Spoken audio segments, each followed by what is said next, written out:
In the bustling city of Lagos, under the flickering neon lights and the symphony of honking cars, there was an infamous bus stop known simply as Last Bus Stop.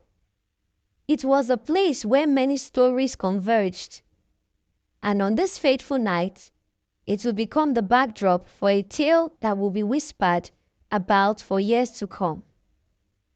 As the clock struck 11 p.m., the air was heavy with humidity, and the sounds of the city began to soften. The vibrant streets were slowly emptying, leaving only the echo of laughter and music from nearby bars. A few stray dogs wandered through the shadows, and the occasional street vendor packed up their goods. But at Last Bus Stop, life was far from over. A yellow Danfo bus approached, its headlights cutting through the darkness, and a group of weary commuters scurried to catch it. Among them was a young woman named Ifeoma. She had just finished a long shift at a corporate office and was eager to return home. Her phone buzzed, lighting up the screen with a message from her mother, reminding her to buy yam for dinner. She smiled as she pocketed the phone and boarded the bus. As the bus crammed full of passengers swayed on the pothole-riddled road, Ifeoma settled in next to an elderly man with a worn-out hat and a deep, kind voice. His name was Tunde, and he was returning from his evening shifts as a security guard. They exchanged pleasantries, and Ifeoma learned that Tunde had once been a lecturer at the university before circumstances forced him into retirement. The bus rattled along, its tires skimming past the cacophony of Lagos life, and soon came to a gradual stop at another bus stop.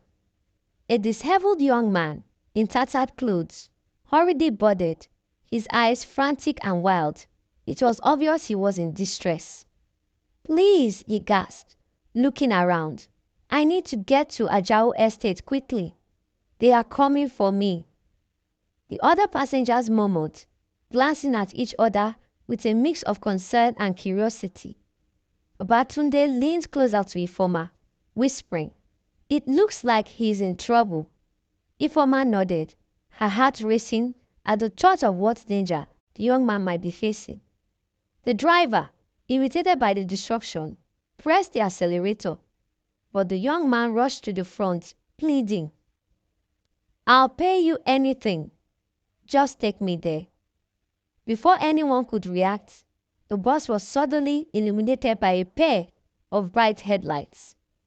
A black SUV screeched to a halt beside them, and two men, clad in dark suits, stepped out. They surveyed the bus, their eyes narrowing as they fixated on the young man. "Get out of the bus," one of the men barked. The atmosphere shifted dramatically. The lights, laughter, and idle chatter faded into an uneasy silence. Babatunde stood up, a fierce protective urge igniting in him. "What is going on? You can't just accost a passenger like that." The suited men shot him a dismissive glare, their presence oppressing. "This doesn't concern you, old man," one snapped, stepping closer. "Stop!" Ifeoma shouted, surprising even herself. "You can't just intimidate him like this. He hasn't done anything wrong." The young man turned to her, a glimmer of hope in his eyes, but it quickly faded as fear surged through the bus. At that moment, the bus driver intervened, his voice steady. "If there is a problem, you can't solve it here. There are laws against this kind of conduct." Just as tensions peaked, the bus lights flickered and the edges sputtered. It seemed that even the universe was holding its breath. Without warning, the bus jolted, lights flickering out, and plunged into darkness. Panic erupted. Screams filled the air as the passengers scrambled to find their phones and flashlights. Ifeoma instinctively grabbed Babatunde's arm. "What do we do?" Before anyone could answer, The young man dashed for the emergency exit at the back of the bus and vanished into the night. The suited men exchanged furious glances before sprinting after him into the thick shadows. "Someone call the police!" a woman screamed. But as Ifeoma looked around, she saw panic had taken hold. People were racing to flee the bus. Babatunde, however, stayed put. He looked at Ifeoma, determination set in his eyes. "We can't leave him." Against her instincts, Ifeoma nodded. The elderly man and the young woman cautiously stepped off the bus into the dimly lit street. The sound of footsteps echoed in the distance as they ventured forth, hearts pounding and adrenaline surging. "We have to find him before they do," Babatunde insisted, leading the way. Just then, they heard a commotion nearby, a scuffle accompanied by muffled cries. They rushed towards the sound and found the young man pinned down by one of the suited men, while the other one rifled through his pockets. "Let him go," Ifeoma shouted, surprising even herself again. She picked up a loose stone from the ground and hurled it at the assailant. It struck the nearest one on the side of the head, startling him and causing him to let go of the young man. Babatunde rushed in to help, pushing the man away. "Run! Now!" he shouted to the young man, who hesitated momentarily before bolting away into the shadows.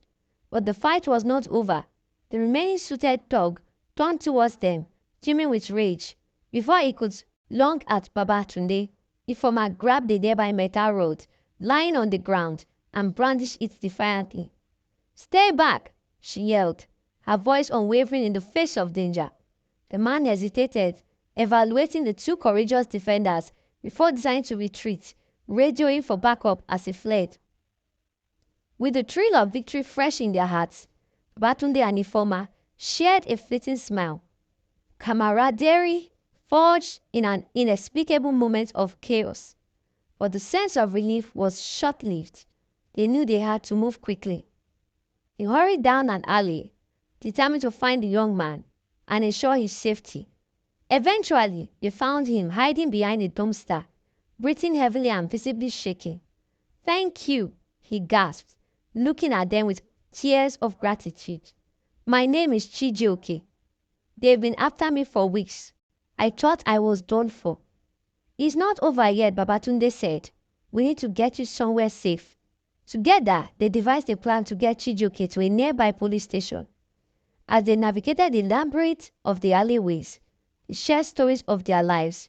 Chijioke revealed that he was an activist fighting against corruption and injustice, which had put him in the crosshairs of powerful enemies. He spoke passionately about his cause, and Ifeoma couldn't help but feel a burning desire to support him, hearing his conviction. Finally, they reached the police station. They rushed in and explained everything to the officers on duty, who listened intently, finally recognizing the gravity of the situation. By dawn, Chijioke was taken into protective custody, and the officers promised to investigate the matter thoroughly. Ifeoma and Babatunde watched with a mixture of relief and pride. They had stood up against injustice together. As day broke, the city unfolded around them, vibrant and bustling once more. Ifeoma and Babatunde exchanged contact information, making a promise to stay connected.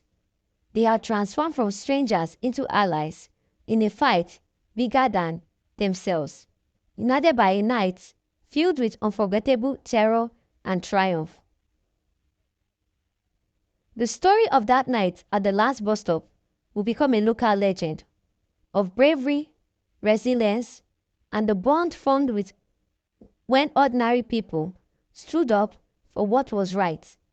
And in the heart of Lagos, the spirit of Ifeoma and Babatunde's courage would echo, inspiring others to find the strength to stand up against darkness whenever it threatened to encroach upon their lives.